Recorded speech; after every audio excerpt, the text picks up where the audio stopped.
मरते ही नाम बदलता है, जिंदों की लिस्ट से खारिज, मुर्दा मुर्दा मुर्दा। अब 2 घंटा 1 घंटा पो कब तक रोएंगे? सूख गए आंसू तो अब याद है ना हमारे वहां पर 700 फीट नीचे पानी निकलता है। जब बोरिंग कराते हैं ना 700 फीट नीचे पानी निकलता। अपने यहाँ कितने पे है? 50, 60, 70 में ठीक पानी आ जाता है। 3-4 हजार रुपए में नल लग जाता है। हमारे यहाँ अभी हमने 10 दिन पहले एक बोरिंग करवाई एक मस्जिद में, 750 फीट पर पानी आया है। और कितना पैसा खर्च हो पता है आपको? 2.5 लाख रुपए। अच्छा, ये भी गारंटी नहीं है कि पानी मिलेगा भी नीचे के नहीं मिलेगा, और मिलेगा तो नमकीन मिलेगा कि मीठा मिलेगा, इसकी भी गारंटी नहीं है। अल्लाह का शुक्र है हमारे इस उत्तर प्रदेश और बिहार के इलाके में तो पानी सब मीठा ही मीठा है। अगर ये पीने के काबिल नहीं होता तो फिर क्या करते आप? बोलिए ना। हमारे यहाँ तो बाज़ाब्ता तौर पर बॉर्डर के जो एरियाज हैं वहां पर टैंकर से पानी सप्लाई होता है। 5-5 लीटर 10-10 लीटर केन में लाइन लगा के, जैसे राशन नहीं मिलता है ऐसे पानी दिया जाता है। आदमी उसमें नहाएगा कि कपड़ा धुलेगा या फिर खाना बनाएगा या पिएगा, कब तक किफायत करता है वो पानी? अगर ये दिन आपको देखने को पड़ जाए तो आपका हाल क्या होगा? तो पानी की कीमत उससे पूछिए जिन्हें पानी नहीं मिलता है। हमें अरे लो, हमको तो कुछ तूने दिया ही नहीं, अरे कुछ ही हमारे पास नहीं। जो मिला है ना उस पर शुक्रिया अदा रखो अल्लाह का। रब का एहसान मानो एहसान। अल्लाह ने बहुत कुछ दे रखा है आपको। एक कौवा था, वो एक दिन हंस से मुलाकात किया उसने, तो उसने देखा बहुत खूबसूरत है हंस। अस्सलाम वालेकुम, माशाल्लाह बड़े खूबसूरत है आप, मैं तो एकदम काला कलूटा हूँ, आप बहुत खूबसूरत हैं। हंस ने कहा हाँ बात तो ठीक कहते हो, हम भी इसी खुशफहमी के शिकार थे कि हम बहुत खूबसूरत हैं, लेकिन जब हमने तोता को देखा तो लगा कि नहीं ये ज्यादा खूबसूरत है, इसका 2 कलर है, एक लाल है एक हरा है, तो डिजाइन इसकी ठीक है। तो हंस क्या कहा उसने कि मुझे लगा कि नहीं मैं तो खूबसूरत ज्यादा नहीं हूं, तोता ज्यादा खूबसूरत है। तो कौवा उड़ा वहां से, तोता के पास तशरीफ ले गया, कहा अस्सलाम वालेकुम, माशाल्लाह आप बहुत खूबसूरत हैं, 2 रंग आपका है, लाल भी है और हरा भी है, बहुत अच्छे लगते हैं आप, मुझे देखिए मैं कितना काला हूँ। उसने कहा हाँ मुझे भी यही खुशफहमी थी कि मैं बहुत खूबसूरत हूँ, जब तक मैंने मोर को नहीं देखा था। जब मोर को देखा तो उसने तो बहुत सारे उसके रंग है, कई डिजाइन उसकी है, तो वो सबसे ज्यादा खूबसूरत नजर आया। तो कौवा भाग करके चिड़ियाघर में गया तो देखा मोर जो है पिंजरे में बंद है। अस्सलाम वालेकुम, बहुत खूबसूरत आप हैं, माशाल्लाह कितने लोग आपको देखने आते हैं, आपकी जियारत फरमाते हैं, आप पिंजरे में आराम फरमाते हैं, बहुत खूबसूरत, बहुत खुशकिस्मत हैं। तो उसने कहा हाँ बिल्कुल सही कहते हो, हमको खूबसूरती मिली तो थी अल्लाह की तरफ से, लेकिन इस खूबसूरती को देख करके लोगों ने हमें पिंजरे में बंद किया। कौवा कितना खूबसूरत है, काला जरूर है लेकिन पिंजरे में बंद नहीं है। ये काला जरूर है कौवा मगर पिंजरे में बंद नहीं है। हम खूबसूरत थे तो इसमें बंद है, जो खिलाता है कोई तो खा लेते हैं, कोई आता यूं पिन कर देता है हम उचक के भागते हैं, कोई कुछ करता है कोई कुछ करता है, तो बहुत खूबसूरत कौवा होता है, तुम कितने खुशकिस्मत हो। उसने कहा हाँ यार वाकई बात तो ठीक कह रहा है मोर, हम अगर काले कलूटे ना होते तो हम भी खूबसूरती की बुनियाद पर कहीं पिंजरे में बंद होते। तो अल्लाह ने जो कुछ आपको दिया है उस पर अपने रब का शुक्रिया अदा करना सीखो।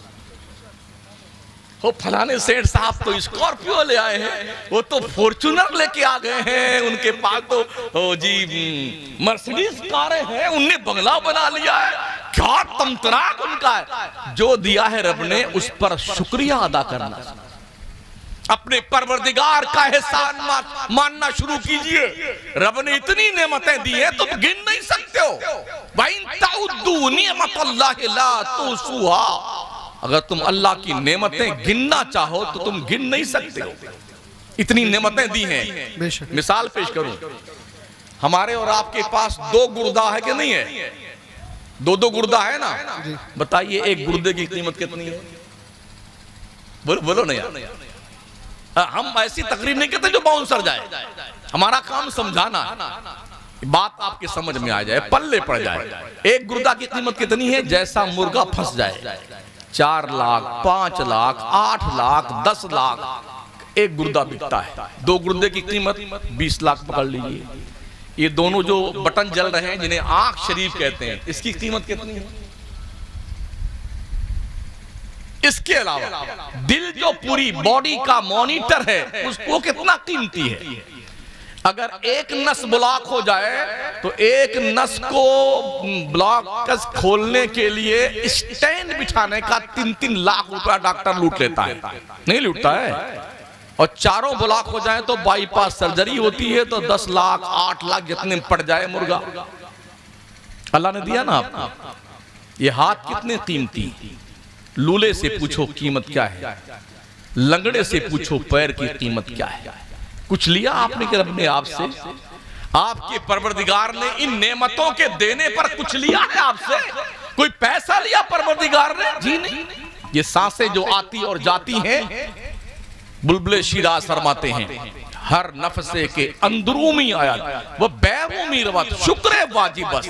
हर वो सांस जो अंदर आती है और बाहर निकलती है, हर सांस पर अल्लाह का शुक्र अदा करना वाजिब है। अगर ये सांस बंद हो जाए तो जिंदगी का चिराग गुल हो जाए। अल्लाह ने फ्री ऑफ चार्ज दिया है।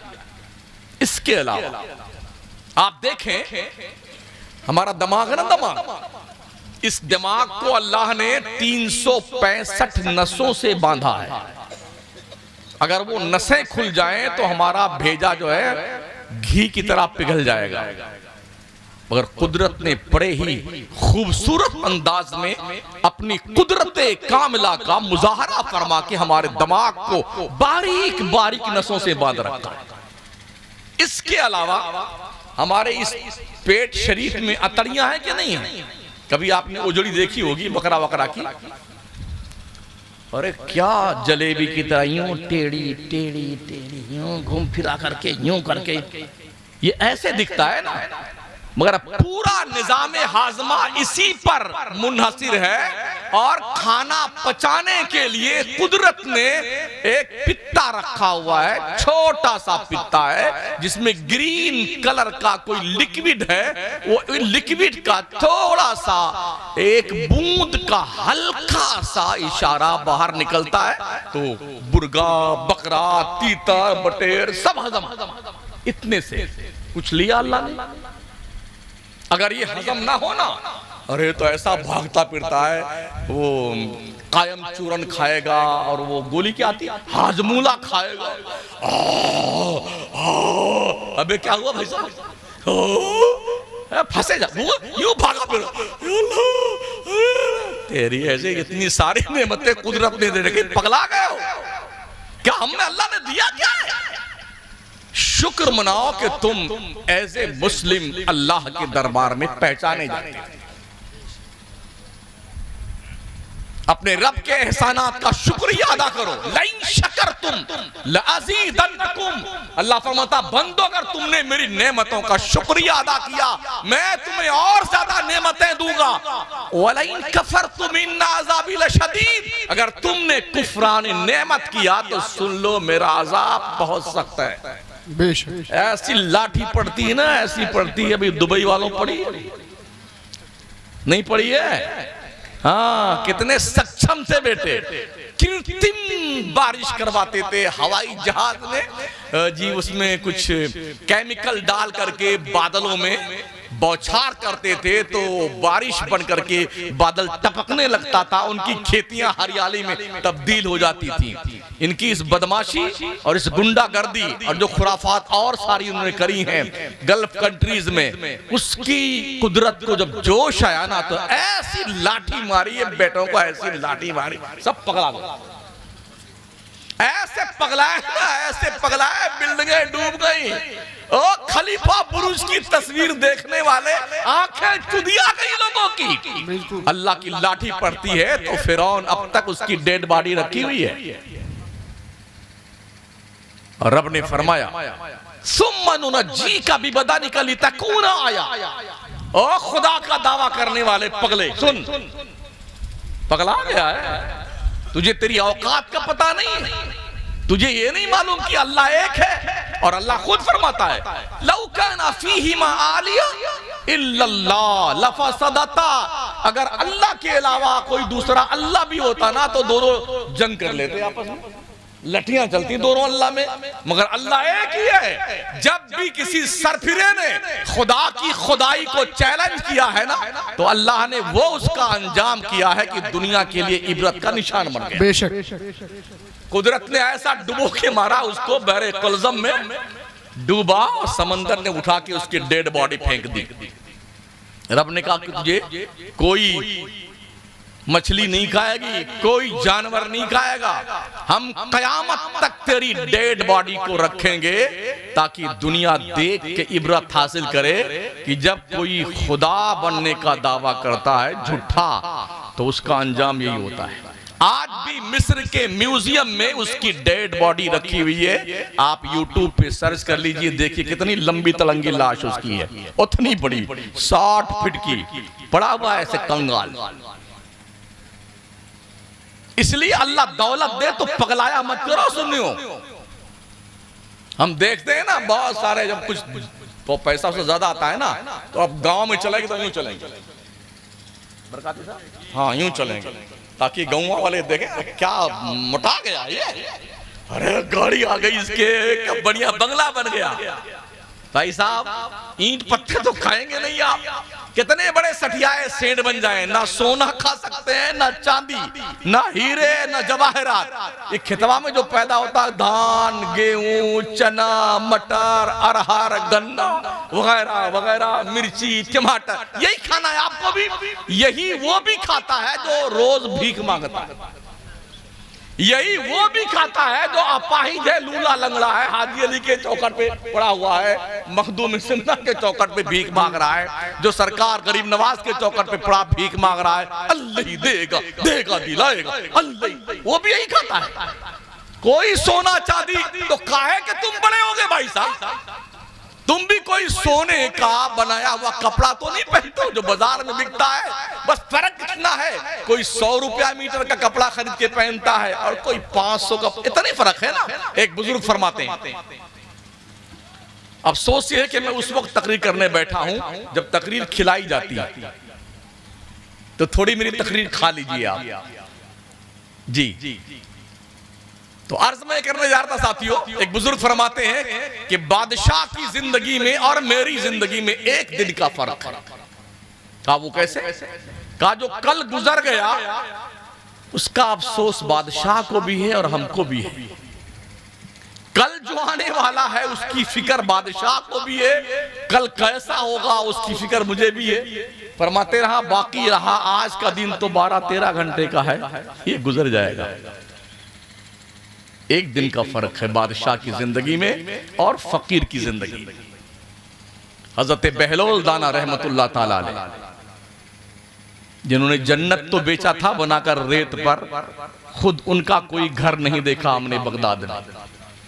हजरत यूशा बिन नून अलैहिस्सलाम की बाउंड्री के करीब उनका मज़ार पुरवकार है बगदाद मोहल्ला, हमने उनका कोई घर नहीं देखा। जुनैद बगदादी का मज़ार, हमने उनका कोई घर नहीं देखा। हमने सरकार सिर्री सिक्ती को देखा, उनका भी कोई घर नहीं। मारूफ करखी को देखा, उनका भी कोई घर नहीं। हजरत बशर हाफी को देखा, उनका भी कोई घर नहीं। जन्नून मिस्री को देखा बगदाद में, उनका भी कोई घर नहीं। बगदाद के ताजदार, वलियों के सरदार, पीराने पीर, रोशन जमीर शेख अब्दुल कादिर जिलानी, बड़े पीर दस्तगीर गौसे आजम बगदादी का भी मजार देखा, घर उनका भी हमें नहीं दिखा। पूरे बगदाद इमाम आजम अबू हनीफा कितने मालदार थे, सबसे बड़े ताजिर, उनका भी घर ना ने कूफा में देखा ना हमने आजमिया में देखा जहां हजरत का मजार है, कोई घर नहीं। अल्लाह वाले लोगों का दिल बनाते थे, घर नहीं बनाते थे। हाँ, तबलीग पहले तो वलियों ने ही की है। जो पीरी मुरीदी करते थे ना, इस बहाने से दीने मुस्तफा की तबलीग करते थे, बिल्डिंग नहीं बनाते थे। अब तो लोग बिल्डिंग बना रहे हैं, और इसके लिए ले तेरे की दे तेरे की, ये जूतम पैदा वो लाठी चल रही भाइयों में, खूब मार कुटाई चल रही है दुनिया बनाने के लिए। लोगों, ये हजरत सैयदना सरकार बहलोल दाना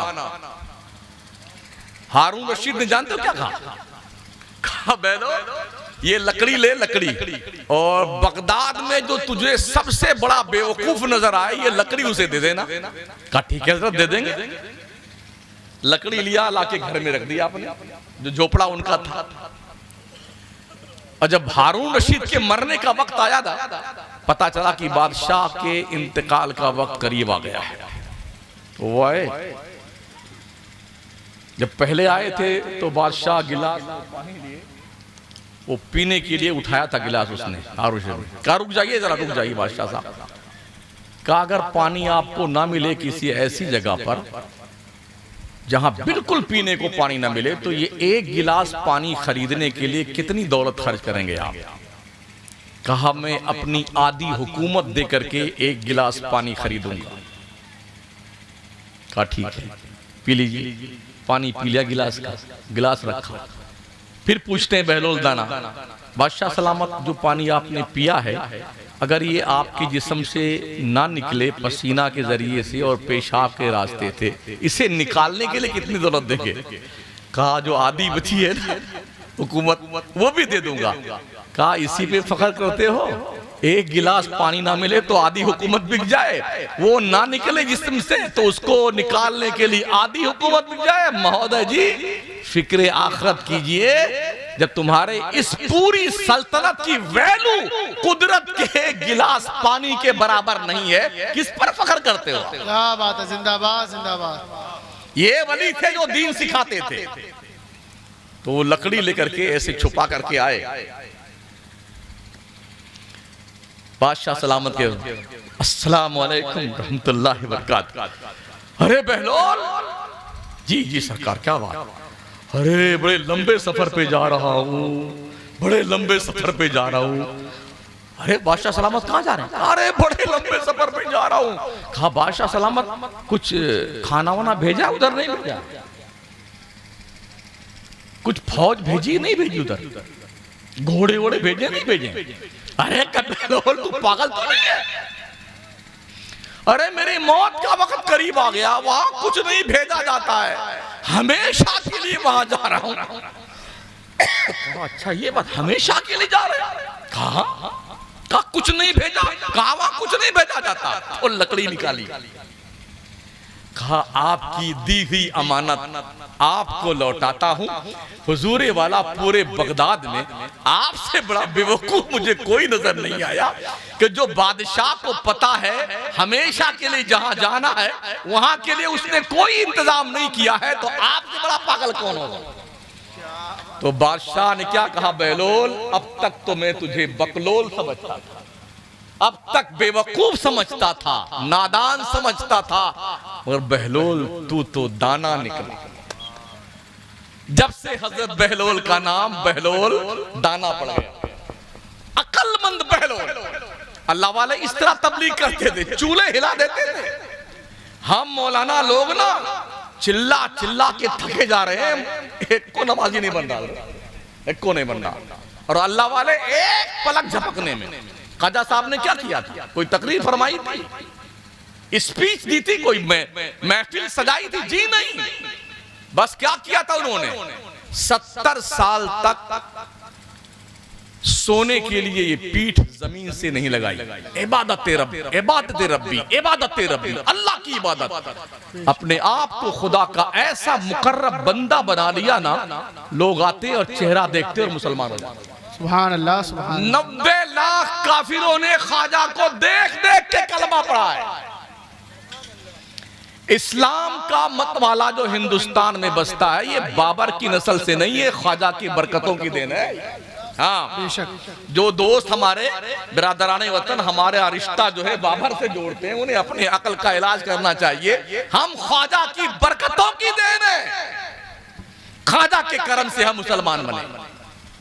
तो ख्वाजा ने कोई झगड़ा नहीं किया, कोई लड़ाई नहीं करी, किसी को कुछ नहीं कहा, किसी के लिए खिताब की महफिल, अंजुमन, कॉन्फ्रेंस, बहुत बड़ा जलसा नहीं किया। क्या अल्लाह का बंदा था, हरदम आंखें बंद रखते थे। जब खोलते ना, जिस पर नजर पड़ती उसका दिल मुनव्वर होता चला जाता। सुभान अल्लाह। इसलिए कि पहले के जो पीर थे वो दिल देखा करते थे। अब जो है इल्ला माशा अल्लाह दिल तो नहीं देखते, जबिये देखते हैं। हाँ, कम है, अकल्ले कलील है जो मुरीदों की इस्लाह करते हैं।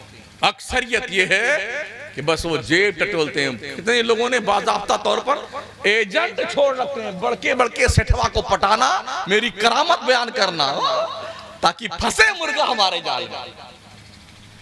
इतनी करामतें गढ़ रहे हैं, यूट्यूब देखिए ना, भरा पड़ा हुआ। और हमारे पीर साहब ऐसे उछल रहे थे,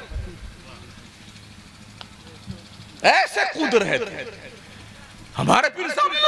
अरे यूं कहा, पेड़ में बगैर मौसम के आम फलने लगे, पक्का दिखाई पड़ने लगा पीर साहब। जितने इस तरह के पीर हैं ना एडवर्टाइजिंग वाले, इनको रस्सी में बांध करके फिलिस्तीन भेज देना चाहिए। आज की वक्त में सबसे ज्यादा करामतों की जरूरत फिलिस्तीन के मुसलमानों को है। बेटे करामतें झाड़ते फिरते हैं, यहाँ गूंगे बहरे बन जाते हो, करामतों को लकवा लग जाता है। 6 महीने हो गए फिलिस्तीन आग खून के अंदर तड़प रहा है। 40,000 मुसलमान शहीद हो गए, बच्चे यतीम हो गए, औरतें बेवा हो गई, और एक गड्ढा खोद करके 50-50, 40-40 मुसलमानों को एक साथ दफनाया गया। कफन मुयस्सर नहीं है, पूरा शहर गजा का मलबा में तब्दील कर दिया गया। इंसानियत के नाम पे ढडोरा पीटने वाले पागल मुल्कों के बादशाह सिर्फ बैठ के मीटिंगें करते हैं। जो कीड़े, कुत्ता और बिल्ली और बंदर के मरने पे एहतजाज करते हैं, उन्हें 40,000 मुसलमानों की इस कुर्बानी का एहसास नहीं है। जुल्मन मारेगा। जबकि हमारे देश के भूतपूर्व प्रधानमंत्री मिस्टर अटल बिहारी वाजपेयी ने कहा था, हम इजराइल को किसी कीमत पर फिलिस्तीन में बर्दाश्त करने को तैयार हैं। ऑन रिकॉर्ड, इजराइल को फिलिस्तीन की जमीन खाली ही करनी पड़ेगी। इसका नापाक वजूद, हम भारत के लोग इजराइल का नापाक वजूद फिलिस्तीन की जमीन पे बर्दाश्त करने को तैयार नहीं। बेशक। आज हालत ये है, रोटी को तरस रहे हैं। हमने कुछ वीडियोस देखी ना, बच्चों को की भूख जब नहीं देखी गई माओ से, तो पेड़ के पत्ते तोड़े हैं, उसका जूस निकाला है गरम करके। वो जूस पेड़ के पत्ते का जूस पिलाती है ताकि बच्चा कुछ देर जिंदा तो रह जाए। ये भी देखा है, जब भूख से तड़पते हैं बच्चे प्यास से, तो जो नाली का पानी बह रहा होता वो पानी पीते हैं। हम बिसलरी का पानी पीते हैं। देखिए माशाल्लाह, देखिए बोतल पड़ी हुई ना। क्या उनकी प्यास का एहसास है? रिलीफ फंड के लोग जब वहां पर लेकर के रोटियां गए ना, तो ऐसे टूट पड़े भूख के मारे बेचारे। एक एक रोटी किसी के हाथ आई ना, तो अपने बच्चों के बीच पहुंच करके एक एक टुकड़ा बांट के खा करके और आंसुओं से तर करके खा रहे थे। एहसास होता है हमें कभी गरीबों का। एक पोज आउट देखा था मैंने, एक बच्ची मलबे में दबी हुई थी, कोई 12 साल की रही होगी, 13 साल की। फोटोग्राफर ने फोटो निकालना चाहा, कहा भाई साहब अभी मेरा फोटो मत निकालना, इसलिए कि मेरे सर पे दुपट्टा नहीं। ओ इस्लाम की मुकद्दस शहजादियों, तुम्हें मौत क्यों आती है दुपट्टा ओढ़ने से? शादी ब्याह में लगता नहीं कि मुसलमान की शादी। इतने बारीक कपड़े पहने जाते हैं, ऐसा लगता है कि ये किसी और दुनिया की औरतें हैं, ये हजरत इंसान की औलाद नहीं। सरों पे दुपट्टी नहीं, बाल खुले हुए, बारीक बारीक कपड़े रोकते दिखाई पड़ते हैं, और ऐसा काला पीला सफेद गुलाबी जाने कितने कलर को पोत रखा है। क्या इरादा है यार? शर्म आती है या हया मर गई है? गैरतों के जनाजे निकल गए। हम कब बेदार? कुछ बच्चों ने अपने हाथों पे अपना नाम लिखवाना शुरू किया। हमारे हाथ पे हमारा नाम लिख दो और वल्दियत भी लिख देना। जब पत्रकार से ने पूछा नहीं ऐसा क्यों करते हो, तो उन बच्चों ने कहा हम इसलिए ऐसा करते हैं, हमें पता नहीं कि हमारे बिल्डिंग पर कब बम गिरा दिया जाएगा, और हम मलबे में अगर दब करके मर जाएं तो कब हमारे वालिद, हमारी माँ, हमारे रिश्तेदार हमें पहचान तो ले कि हम मर गए हैं और हम उनकी औलाद है। एक बच्चे से पत्रकार ने पूछा बड़े होके क्या करोगे? उसका जवाब था हम बड़े होने के लिए नहीं पैदा हुए। कहा फिर किस काम के लिए? कहा बैतुल मुकद्दस की आजादी के लिए, शहादत के लिए पैदा। ओ लोगों, जाने दे करके इस उम्मीद पर हम शहीदों का खून रायगा नहीं जाएगा। आज नहीं तो कल बैतुल मक़दिस आजाद होगा। कोई बात नहीं, हमारी नस्लें देखेगी, मगर हम इस जमीन को छोड़कर नहीं जाएंगे, चाहे नस्लें हमारी खत्म हो जाएं। आपके साथ ऐसा मामला पेश आए तो क्या करेंगे? क्या करेंगे? अभी तो इस बार देखा, अल्लाह की कसम और अल्लाह की पनाह, हमारी माएं और बहनें गैर महरम मर्दों से मेहंदी लगवाने पहुंच रही हैं ईद के मौके पे। जी जी, गैर महरम मर्दों ने अपनी दुकानें खोली हैं मेहंदी लगाने की, तो हमारी बहनें, हमारी बेटियां, हमारी माएं मेहंदी लगवाने जा रही हैं। गैर महरम मर्दों हाथ पकड़ के वो मेहंदी लगाता है। ये हालात हमारे हैं।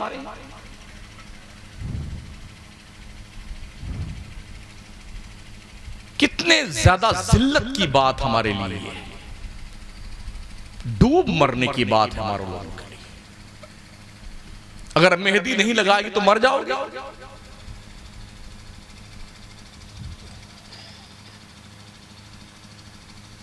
बनाओ सिंगार करवाने के लिए दुकानें खुली हुई हैं, पता नहीं क्या उसका नाम है, हाँ ब्यूटी पार्लर।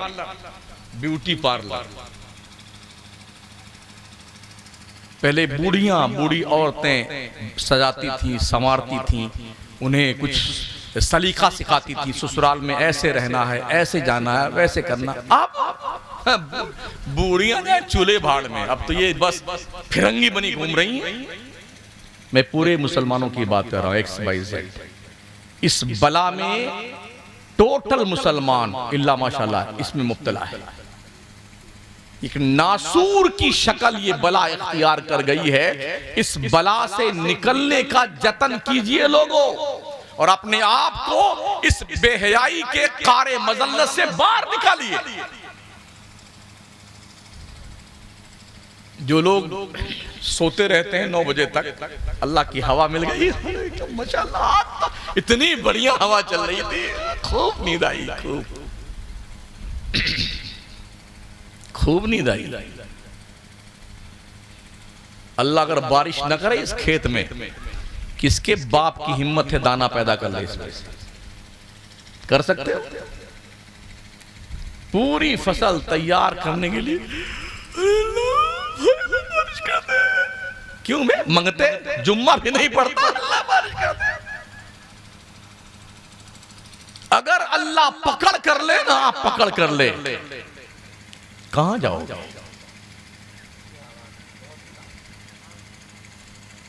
ये उसका एहसान है कि तुम उसकी इबादत भी नहीं करते हो और तुम्हें अब तक उसने मोहलत दे रखी है। जब पकड़ेगा ना, कौम आद, कौम समूद का जिक्र पढ़ लीजिए कुरान में।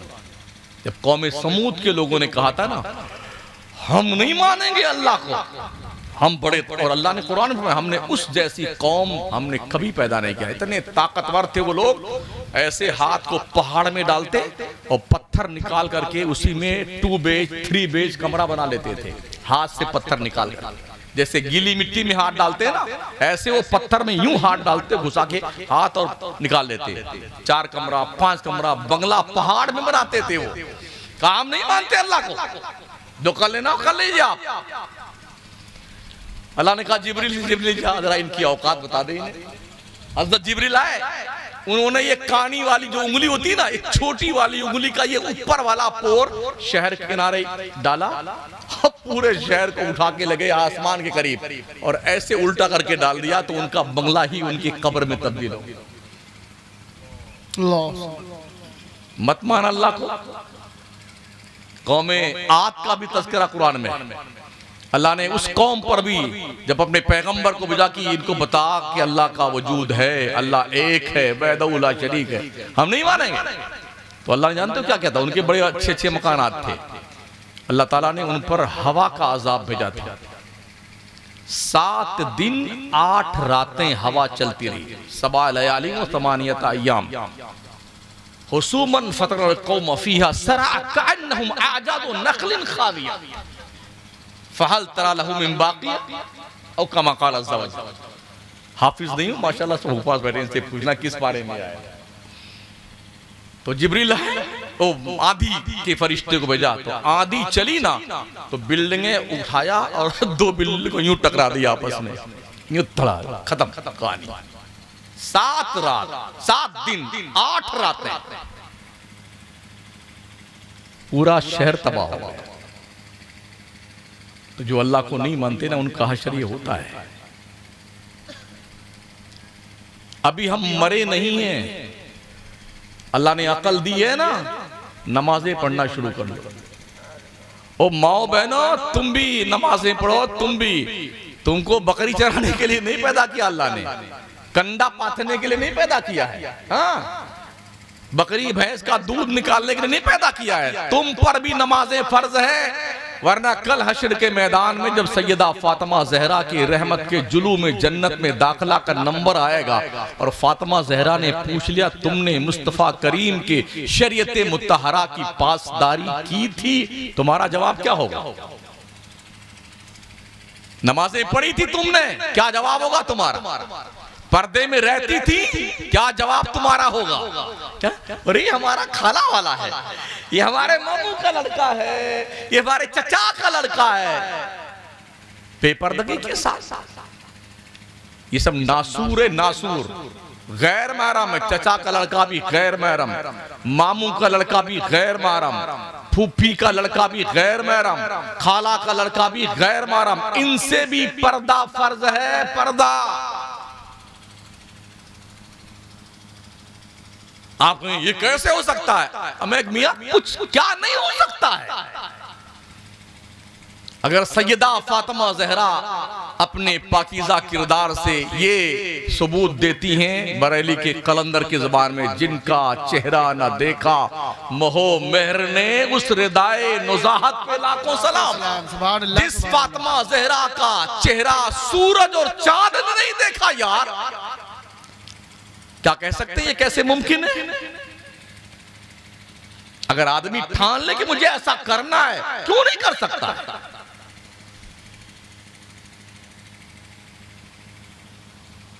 कुछ लोगों के मुंह खुल गए हैं तकरीर खाने के लिए, आंखें बंद हो गई हैं जाने के लिए। तो मैं भी तैयारी करूं इंशाल्लाह। फिर कभी अल्लाह ने मौका दिया तो मुलाकात का शरफ आपसे हासिल करेंगे। चूंकि मैं खामखा वहाबियों के नाम की माला नहीं जपता, तो लोग अरे यार ये मौलाना तो वहाबी लगता है, तेरी ऐसी तैसी, तेरे बाप की सुन्नियत है। हम अपनी कौम की इस्लाह कर रहे हैं तो हम वहाबी लगते हैं। नमाज किस पे फर्ज है? वहाबी पे? जी नहीं, नमाज सुन्नियों पे फर्ज है। और ये क्या जुम्मा जुम्मा बुल सुन्नी जुम्मा जुम्मा नमाज पढ़ता है और ऐसा चकाचक माशाअल्लाह क्या क्रीम पाउडर लगा करके एकदम जब खुतबे की अजान होगी तब जलवा फरमा होता है। हाँ, कूदते फांदते आएंगे, अगर इमाम साहब भी हट जाए तो मुसल्ले बैठेंगे। इस तैयारी के साथ आते हैं। महोदय जी मस्जिदों में सफ़े फलागने वालों, अल्लाह के नबी ने फरमाया जो मस्जिदों में सफ़े फलागते हुए आगे जाते हैं वो जहन्नम में जाने के लिए पुलिया बनाते हैं, पुलिया। जगह मिले, तुम्हारे अब्बा का घर नहीं है, अल्लाह का घर है, वहीं बैठ जाओ शराफत के साथ। और जैसे पहली अजान हो ना, या अय्युहल्लज़ीना आमनू इज़ा नूदिया लिस्सलाति मिन यौमिल जुमुअति फस्अऊ इला ज़िक्रिल्लाहि व ज़रुल बैअ, जैसे सुनो अजान सब बंद करो और छिपे से भगो अल्लाह के घर की तरफ। फस्अऊ इला ज़िक्रिल्लाह व ज़रुल बैअ, ये धंधा पानी बंद करो, चुपचाप चल अल्लाह घर में। अरे हजरत बहुत ग्राहक है, छुट्टी नहीं मिलती है। हाँ, बिजनेस बहुत फार्म में है और वक्त नहीं मिलता नमाज पढ़ने का, कैसे पढ़ें? अच्छा, अगर बहुत ज्यादा ग्राहक 25-30 खड़े हों और बहुत तेज से आपको पेशाब लग जाए और पखाना लग जाए तो क्या कहेंगे? जी क्या बताऊं जनाब पैखाना साहब, अभी मुझे वक्त नहीं है। जनाब पेशाब साहब, अभी मुझे फुर्सत नहीं है, थोड़ा रुक जाओ ना। ऐसा करेंगे आप? नहीं, बल्कि भाई साहब थोड़ा रुक रहे, वो तो खबर हो रहा है। अगर नहीं गया ना दुकान का सत्यानाश, वहीं क्लियर हो गया मामला। अगर पखाना लग जाए तो फुर्सत मिलती जाने के लिए, पेशाब लग जाए छुट्टी लेके जाते तो पेशाब करने के लिए, और मुअज्जिन ने सदा लगाई हय्या अलस सलाह, क्या बताओ फुर्सत ही नहीं है, फुर्सत ही नहीं। कुछ लोग ये भी कहते हैं ना हजरत इंशाअल्लाह अगले जुमा से नमाज पढ़ेंगे। आप बता दीजिए कोई टिकट है आपके पास कि अगले जुमा तक आप जिंदा रहेंगे? कोई गारंटी का आपके पास परमिशन हो कि जुमा आने से पहले आपका ट्रांसफर नहीं होगा? बता दीजिए। तो अगले जुमा की छुट्टी क्यों मांगते हो? आज से क्यों नहीं? कुछ दोस्तों का भी दाढ़ी क्यों नहीं रखते? इंशाल्लाह उम्रा करने जाएंगे ना, हज करने, वहीं से रख के लेके आएंगे। अबे इधर से रख के लेके जाएगा तो काफिर हो जाएगा क्या? यहां से नहीं, उधर से रख के लेके आएंगे। अजीब लॉजिक के लोग। अरे गाना मौलाना जाइए ना यार, हमारी खबर में थोड़ी जाएंगे। भाई साहब तेरी खबर में तेरा बाप नहीं जाता, मौलाना की जान फालतू जाने के लिए तेरी खबर में क्यों जाए मौलाना तेरी खबर में? और तुमने क्या यह सोच रखा कब्र में जाएंगे तो ससुराल हमारे साले साहब आएंगे, जीजा जी कैसे हो, हाँ ये शरबत पिएंगे कि क्या, अल्लाह कसम इतना मार जाओगे शक्लें बिगड़ जाएगी। 3 दिन के अंदर ये टंकी फटती है, ये तोंद।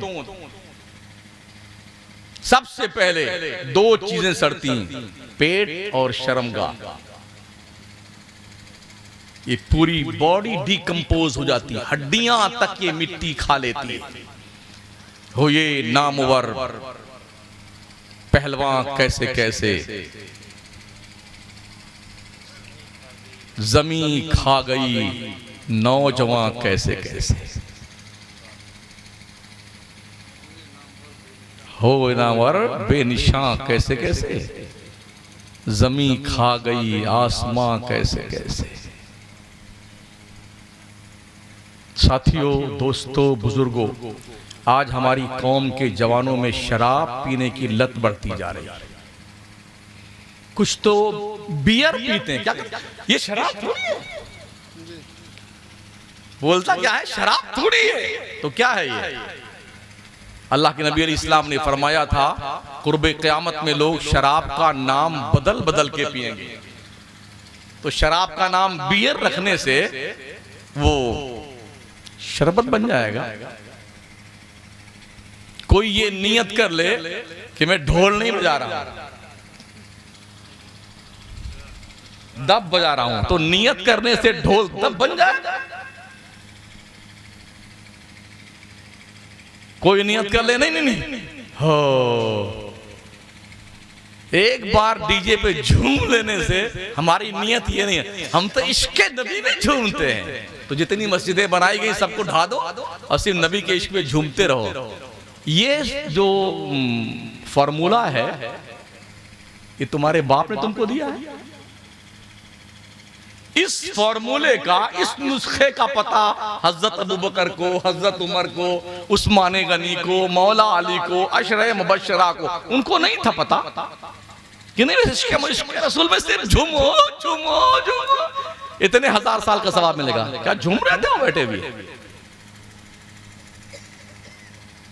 पूरी पूरी रात रोते थे। कन्फर्म टिकट जन्नत का रखने वाले लोग अल्लाह से लरसते थे। हम तो वेटिंग लिस्ट लिए बैठे हैं, कन्फर्म हो भी सकता, नहीं भी हो सकता भाई। वो पहले अलग दौर था, किसी का एक टिकट कन्फर्म होता था तो बंबई से 4 लोग एक्स्ट्रा बैठ के आते थे। एक बोरा शक्कर वाला भर करके, 5-10 छाता, 12-13 लाठी, अब सब बेचारे ऐसे बाथरूमों में बैठ के आते थे। अब भी आते होंगे, मतलब बहुत जमाना हुआ नहीं चला मैं, तो अब भी आते होंगे, उसी में बैठे रहते हैं। तो एक बार फंस गए थे हम भी, टिकट कन्फर्म नहीं हुआ, तो अब उसमें आदमी पेशाब करने भी नहीं जा सकता, बात कहाँ करे बेचारा। तो हमारे उस्ताद थे, उनको पेशाब लगा, तो बेटा बाहर निकल आओ थोड़ा। कहा नहीं, हम इधर घुमा लेते हैं, आप कर लीजिए। उसी में बैठे बैठे मर्दूद समझता कोई हम किसी बंगले में बैठे हुए हैं, इधर मुंह घुमा लेते, आप पेशाब कर लीजिए। उतरता है पेशाब, इस तरह करने से पेशाब उतरता है। ऐसे बंदर की तरह लटक लटक के बाथरूम तक पहुंचते बेचारे, और वहां पहुंचते 4 लोग बैठे हैं बाथरूम में। क्या जुनून है। इसलिए बहुत जरूरत है कि हम कुछ सीखें, दीन सीखें। उन पीरों से मुरीद हुआ करो जो मुत्तकी और परहेजगार हो। वो पीर जो आपको आपकी आखिरत याद दिलाए, अपना धंधा नहीं। वो पीर जो आपको मसलके आला हज़रत का सही आमिल बनने की तरगीब दे, उससे मुरीद हो। वो पीर जो तुम्हें खुदा का खौफ दिलाए, उससे मुरीद हो आप। बेशक। इसलिए जरूरत इस बात की है कि हम मसलके आला हजरत की रोशनी में पीरों को परखने की कोशिश करें। हाँ, किसी अंट संट मौलवी के कहने पर नहीं, ये फलाना मौलवी साहब कह दिया तो यही ठीक। मेरी आदत नहीं फालतू में किसी की तारीफ करने की। जो मैंने देखा है वो मैंने कहा है। हुजूर बदरुल औलिया अल्लामा सैयद बदरुद्दीन साहब क़िबला अलैहि रहमत। और आप जानते हैं, एक दोस्त, एक साथी अपने साथी के हर चीज पर ध्यान रखता है। जल्दी एक साथी दूसरे साथी को अपने से बड़ा नहीं मानता। वो जानता ना उल्टा सुल्टा क्या क्या करते हैं। लेकिन मैं बिल्कुल यकीन के साथ ये कहता हूं, हम साथ में पढ़े हैं लेकिन हमसे बहुत अच्छे हैं सैयद साहब। तकवा परहेजगारी के मामले में, दीन पर अमल पैरा होने के मामले में, औरतों से दूर रहने के मामले में, बेपर्दा किसी औरत को अपने पास आने नहीं देते। इसके अलावा सुन्नियत का दर्द, दीन का दर्द, अच्छे आलिम, अच्छे हाफिज, अच्छे कारी, अच्छे शायर और मुस्कुरा के बात करना, ये एक अलग चीज है माशाल्लाह। किसी मोमिन से मुस्कुरा के बात कर लेना भी सदका का सवाब देता है। बेशक। तो आपसी रंजिशें खत्म कीजिए, झगड़े लड़ाइयां खत्म कीजिए। एक एक नाली पर 20-20 साल का मुकदमा मत लड़िए। 2 इंच दबा लिया, दबाने दो, उसकी कब्र तंग होगी, कोई फर्क नहीं पड़ने वाला। जो लड़े ना 20-20 साल, वो भी कब्र में गए, खत्म। जो है इनको भी कब्र में जाना है, क्या नहीं कदम। मलकुल मौत कहाँ मुलाकात कर लें हमसे आपसे कुछ पता नहीं। उजाले अपनी यादों के हमारे साथ रहने दो, न जाने किस गली में जिंदगी की शाम हो जाए। आखिरी बात अर्ज कर दूं, जब लोगों के पास पैसे ज्यादा आने शुरू होते हैं तो उसे पगलाहट शुरू होती है, कीड़े काटने लगते हैं। इसको कैसे खर्च करें, कहां करें, मोहल्ला वालों को दिखाएं तो अपनी चौधराहट बताएं कि हम खान साहब हैं, हम चौधरी साहब हैं। ओ जनाब, मरते ही कोई नहीं कहता खान साहब है, सबका मुर्दा मुर्दा, अबे मुर्दा मुर्दा। मरते ही नाम बदलता है, जिंदों की लिस्ट से खारिज, मुर्दा मुर्दा मुर्दा। अब 2 घंटा 1 घंटा पो पो कब तक रोएंगे? सूख गए आंसू तो अब यूं रो